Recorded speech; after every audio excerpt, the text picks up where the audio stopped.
Hello everyone, I'm Paul and this is problem 1406, Stone Game Free. This is a reasonably hard problem, so let's see how to solve it step by step. There are stones in a row and every stone has a value. So we are given an integer array stone value. Let's say that we are given this input. Here we have 4 stones and these are the corresponding values. Alice and Bob are playing a game in which they have to take stones from this array.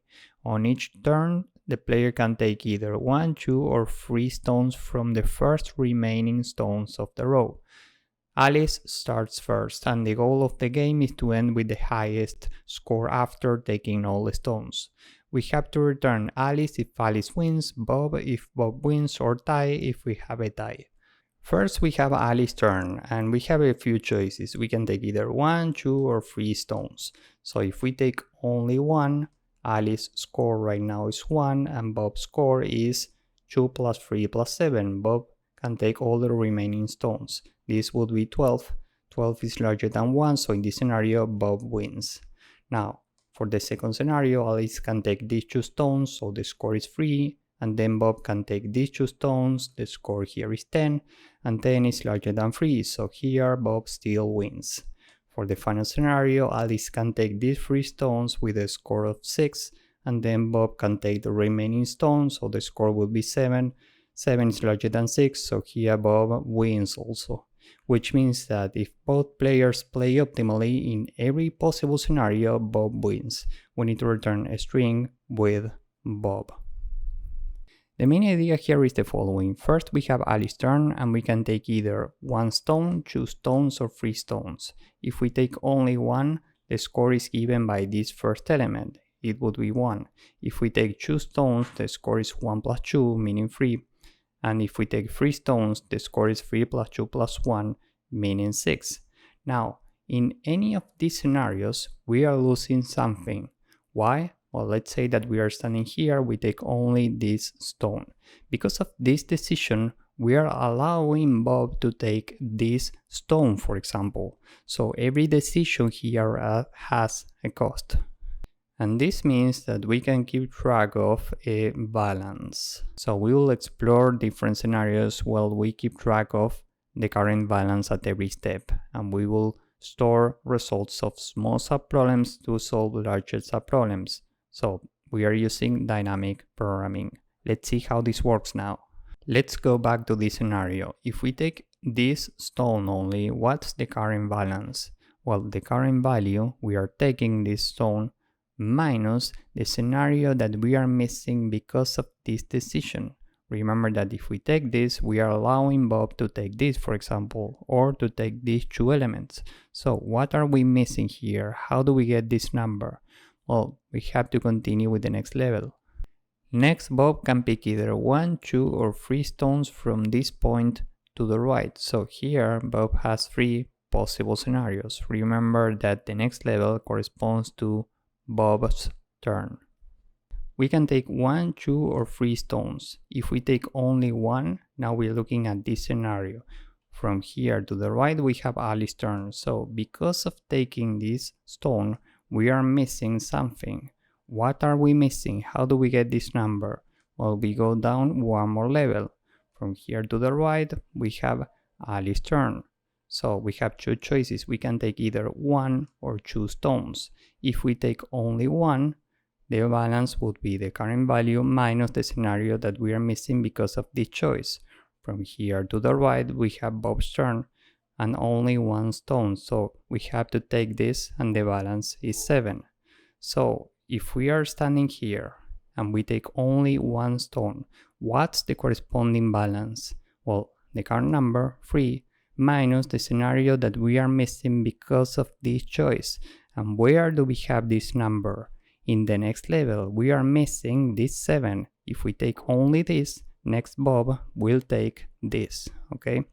So we do 3 minus 7, and the corresponding balance here would be minus 4. If we are in this scenario, meaning we are standing here, and we are taking 2 stones, given that there are no more stones, we return 10. We are actually taking these 2 stones with Alice. So what do we return to the parent? Well, the maximum between 3 minus 7, which is minus 4, and 10, because both players are playing optimally. So here we return 10. And remember what this means. We are standing at this index and we are taking only one stone.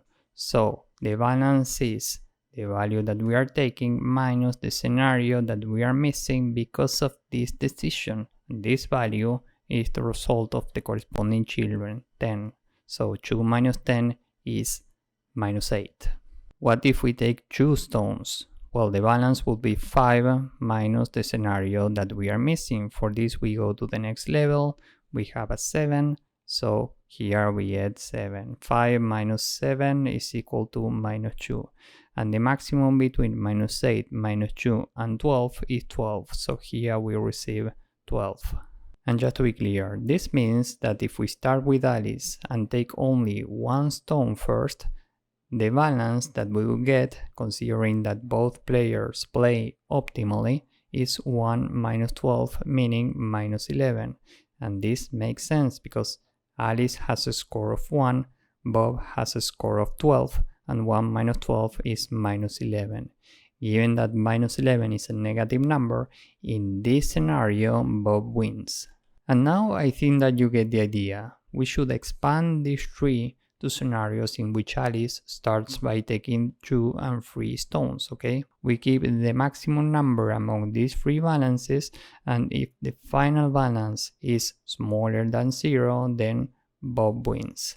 If the final balance is larger than 0, Alice wins, and if the balance is equal to 0, we have a tie, okay? One final thing that's worth mentioning is that we can have repeated states. So if we want to avoid repeated work, we can cache results of unique calls. So with this in mind, let's go with the code. We can start by building the recursive dp function. We are calling this dp and it takes an index. And we want to cache this, so we can use cache in Python. For the base case, if I is greater or equal to n, we are out of bounds, so we return 0. The best score that we've seen is initially minus infinity, because we are looking for the largest number, and we can return this value. Here in between, we will have a variable score, which is initially 0, and we are adding stone values to this number. So we are iterating different amounts of stones. For x in range from 1 to 4, remember that we can take 3 stones as maximum and this side is non-inclusive. First we check if I plus x is out of bounds, meaning larger than n, because in this scenario we have to break this loop, okay? If we are still here, we are in bounds, so we can say score plus equal the corresponding value, stone value at the current index plus the current number of stones minus 1, because this is an index and we are iterating different amounts of stones, okay? So it's very important to subtract 1 here.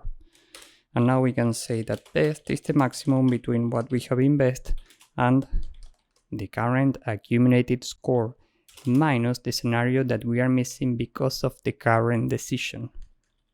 How do we get this? Well, we have to go to the next level. We go to I plus the stone number, okay? And that's it for the DP. Now we can go down here and say that n is the length of the array. This is stone value. And we can say that the balance is equal to DP starting from 0. And we can say if this balance is larger than 0, then Alice wins, so we can just return Alice. If the balance is more than 0, Bob wins, so we return Bob. Else, we can just return a tie, okay? So let's submit this and see if it works. As you can see, this works and it's very efficient. Here time complexity will be big O of n because we only need an index for the state and we are caching this, and space complexity is the same because of caching. This is it for this problem, so if you found this useful, please drop a like, subscribe, and see you in the next one. Bye bye.